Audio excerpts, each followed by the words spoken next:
Cleveland Browns have won 4 out of their last 5 All games. of my bobbleheads are officially throwback. This one's for you. This is a big one for me. You know?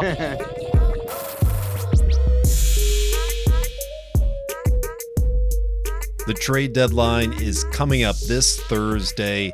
Some big baseball trade news. Mookie Betts going to the Dodgers, but we're going to focus on the Cleveland Cavaliers and even the Cleveland Indians. Some major trades that could be going on this year. Drew, let's start it off with you here. And my question for this week to kick us off is, who is the least likely Clevelander to be here at the end of the year? Is it going to be Tristan Thompson, Kevin Love, lots of trade rumors there, or Francisco Lindor and his big contract that is looming? Drew, what do you think? It's a good question. I'm going to go with Kevin Love because his contract is so difficult to move. He's 31, I'm going to say 32 maybe, and he's got 4 years left on his deal on a max contract, and I think teams are going to be hesitant to take on that kind of salary contribution, right? There's not a whole lot that you can do in basketball to sort of alleviate the money. You know, you can't take on you can pay a portion of it this year, but for the next 3 years, you know, that deal is essentially guaranteed. So I'm worried about that one, mostly being able to move that. I would like for them to be able to do so, but I think it's going to be difficult to move, and I think the other two are very much capable. I think, certainly people are going to want Francisco Lindor, but Tristan Thompson can be a really key contributor as, even a starter for some teams, or certainly the first big man off the bench. For any sort of contributor. He's got a spot on 29 other rosters. So I think I'm going to go with Kevin Love on that, not based on talent, not based on him being a bad player, but just the contract itself with those 4 full years on it being really difficult to move. And you're either going to take a huge discount in terms of what he's worth, or you're going to keep him around for the end of this year. So I will go Kevin Love on that question. All right, you got Love staying. Okay, who's the most likely to leave? Most likely to leave? Yeah. I'll say Tristan Thompson is the most likely to leave. Okay. I don't think they want to trade Lindor. I don't think the Indians want to do that. He's one of the faces of Major League Baseball. And I think the Indians are going to be pretty good this year. I think they're going to be at least about what they were last year. That's in contention.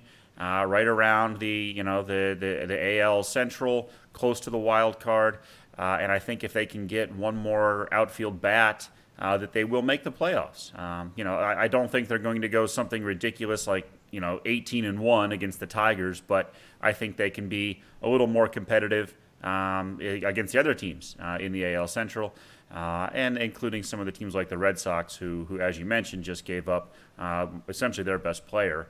They had a really bad record against Boston last year. So I'm hopeful that Lindor is here all baseball season. I think Thompson's the most likely to be dealt. What do you think, Eric? Is Thompson the most likely to be out here? Yep, that was the guy I circled when I was pondering this question over. He's averaging 10.4 rebounds, the highest of his career. Granted, that comes with a lot of misses on this team, so you have that to take into account.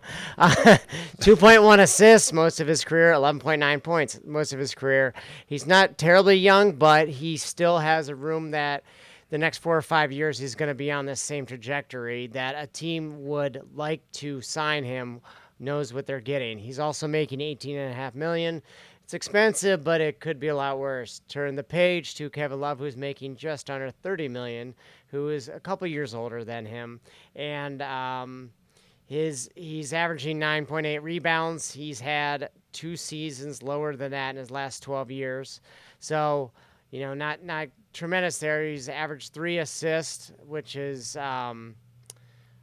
actually one of his best in the last couple of years, but his lowest is also 1.9, so it's pretty negligible. 17.8, he's below his career career average of 18.2 points per game. So it would appear that he's on his decline. You're getting a falling star. You're getting somebody who's, was good, but is still serviceable. But at that price tag, it doesn't make sense. Maybe somebody will bite, but that's unlikely. And Lindor, he's under arbitration for one more year, and then he'll be an unrestricted free agent in 2022. With this whole Betts movement occurring, the rumors were that they were going to trade Lindor to the Dodgers. Well, the Dodgers got their shortstop with Betts, so I would assume that we would have Lindor for one more year. Looking at it realistically, I really think Kevin Love is just going to be here because of his price tag, and Lindor is going to be here because we have a chance to exceed expectations, have a good year with the Indians, and have one last run with this group that was with the 16, 17, 18 19 clubs. And Tristan Thompson, I think, he's been held out of the last game, and I think he's being held out tomorrow night's game. Usually that's an indication that they're going to be traded. So that's my agreeing response to Drew. So. All right. Well, I'll take the other side of this, and the thing that tips me off is I think Kevin Love, his agent, their strategy is to be the model teammate. I want to stay here forever. I want to be happy in Cleveland. I think Kevin Love wants to go somewhere else. He wants to compete. I don't think that has changed. That Kevin Love wants to be on a competitive team. These Cavaliers, this has been a real tough stretch for them. I think Kevin Love still wants to be on a competitive team, and he's just playing nice to get out of here and get onto another team. He's showing that he is a valuable person, worth all of that money, worth that contract, and showing that he isn't going to be a problem for a future team. Now, does that disappoint me? Does that turn me off from the Cavs? I don't know. For all of these guys, it's just difficult, especially, if I jump over to baseball. I want Francisco Lindor to get, what he deserves. He's been an awesome player. He's one of the best players in baseball today. You want him to succeed. I wish the Indians could pay him for that success that he's had with the Indians and that he might have in the future. I don't know if, it's not looking too good on the Indian side. But, Kevin Love, he helped us win the championship. And on one side of things, if you don't want to be here, then just be happy somewhere else. And hopefully there's a team that can help him find what he's looking for. Because I don't know, there's a lot of mess here in Cleveland for the Cavaliers. Eric, you were trying to jump to the question there. Man, we do. That was a very clutch loss last night. That's one against the Knicks, who they're tied for the third spot. To have a really competitive game, 130 to 130 in overtime, a fun game to watch, and we come out of that with the desired outcome. That was perfect. That's the sort of game that I want to see more of. Again, that's against one of the worst teams in the league, but I want to see competitive losses. I want to see a game I can watch and a game they lose. And if we can combine that for the rest of the year, I'm a very happy camper for this Cavs team. What is this team doing? Losing to Golden State, the worst record. Another very clutch loss, by the way. That is true. Very true. The last two games have been wonderful. Right. So the question is, does John Beilein make it to the end of the year? Is he the coach next year? It seems like this hasn't worked. What do you think? Well, I think he's going to be the coach through the end of the year. They've lost 11 in a row at home. I think that's right, 11 or 12. But they're 13-38 overall. They are one game ahead or behind, however you want to look at it, the Golden State Warriors for the worst record in the league. So, they're doing their job to try to get the number one overall pick. I sense, obviously, there is a lot of tension and frustration within this locker room. I don't know if Beilein expected this franchise to be this difficult right now. I think he knew that there are going to be a lot of young players. He thought that Kevin Love and Tristan Thompson and a couple of these veterans would kind of help these young guys along, whereas Kevin Love has kind of been frustrated and kind of voicing his displeasure so far, and rightly so. I mean, he's been on teams that have won finals and been in finals and, been pretty good for his 12-year career. So, switching from that to this is probably, tipping the apple cart, which is not good in his book. So the other thing is, I think I'm not sure if this is coming from management or if this is just within the locker room, but I feel like there's a sense that nobody knows who's staying, who's going. Whether it's just the rumors of who's getting traded, who's staying, I don't know if that's disrupting the whole flow of this team. Again, that's another distraction that Beilein's having to deal with. I'm hoping that after the season ends, that Kobe Altman and Dan Gilbert can sit down with him and basically say, hey, here's our plan for next year. Are you on board? We'll get this right. Hopefully it means winning. That's kind of important. Obviously, they're going to get another good player on this draft. Hopefully he can help the team get to that winning. I don't know if it's going to be number 1 overall, number 6 or whatever, depending on how they finish.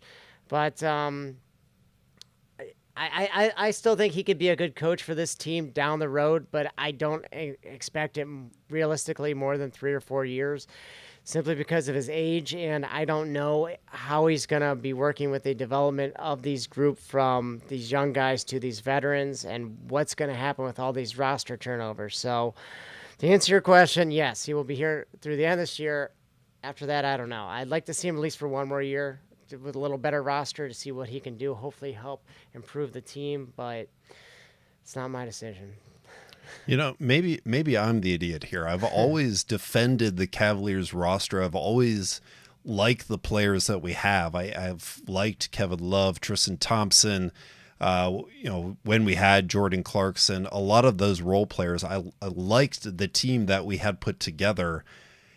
And that's why it's so shocking to me that this team is so underperforming. Last year was a horrible year as well. This team, there's just so much talent. I don't know how they lose all these games. Drew, do you pin that on Beilein for this underperformance? No, I pin it on the fact that the whole is less than the sum of the parts right now. I don't think this is a team that was constructed around one another. This was a team that you still have some of the leftovers that was constructed around a superstar with, a star scorer with LeBron and Kyrie, right? And you have the players around there that fit really well. And when those two leave, now that old nucleus is trying to combine with these new players that are much different than that, right? Colin Sexton is a much different player than either of those two. And, Darius Garland has some Kyrie in his game, but he has not been good his rookie year. He has really struggled. So I think if Darius Garland can improve and Colin Sexton continues to play like he's been. Colin Sexton was in the discussion for January Player of the Month for the Eastern Conference. He didn't win it, but he was one of like 4 or 5 finalists. He was one of the 4 or 5 best players in the Eastern Conference in the month of January. He's actually playing pretty well. But no, I think this team is not really constructed very well as they sort of flow together. They also have just a massive hole at small forward.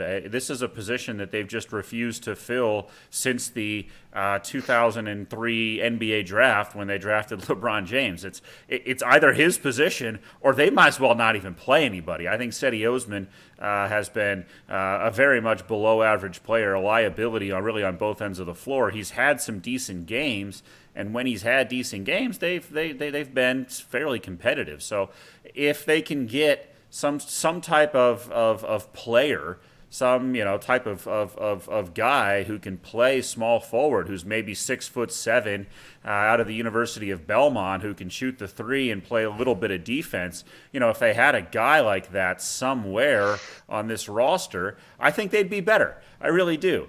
It's just right now there's one guy who can shoot the 3, and it's Kevin Love. And even that's more of his like a secondary type piece of his game. And so there's not a lot of space. There's not a lot of cohesiveness to this group. So I think that John Beilein's a decent coach. I think once some of this uncertainty that Eric talked about sort of blows over past the trade deadline and they have the team that they know they're going to have for probably this year and next, that you might see this team improve a little bit. At least I hope they do. Again, I don't want them to get past the worst three spots, though, right? So it's kind of a catch-22. I want them to be more competitive. I want the games to be watchable. There's a difference between tanking and playing somewhat competitive, hard basketball and losing, right? And I have not seen them play hard on the defensive end. I've seen them sort of give up. I've seen a very mentally weak team, and that worries me. And so I think that once you get past some of this uncertainty, once people know the plan, I think you'll see that better. I know that those Michigan teams always played really good defense, always played hard, always played team basketball. I think that's what John Beilein teaches and coaches, and I'd like to have that message. But, if I continue to see the type of effort, against even decent teams that this team has shown really since, Christmas, I think it's very much possible that the team will think about moving on. I think he stays this year, and I think he stays next year. I hope he does, because I think he can teach this team about defense and playing hard on both ends of the ball. And then if it doesn't work out, you can move on to a coach that can instill maybe a different offensive scheme that plays to the strengths of this group. How much do you want to accelerate this rebuild? Like if you had a chance to get Kevin Love out of here, maybe get Tristan Thompson out of here, and you're required to sweeten that deal. I saw that D'Angelo Russell, there's some rumors around him going to Minnesota, maybe Golden State getting 2 first-round picks in return. Now, I know it's not going to be Kevin Love for 2 first-round picks or Tristan Thompson for 2 first-round picks, but would you be willing to sweeten one of those deals with a Darius Garland, or dare I say, Dylan Windler? Wow. Yes, I would. As much as I like Dylan Windler, he blowing he it is, up. He is I think a really good role player, potentially a starting 3-and-D type player who is a really good 3-point shooter, but leaves some things to be desired, to put it lightly, on the defensive end. So. Yes, I would absolutely sweeten this if it meant I had a shot at 2 lottery talents, right? I admit I don't know about this NBA draft. I've heard it's not as good as the 2019 draft with John Morant and obviously Zion. So, I've heard it's not quite that level.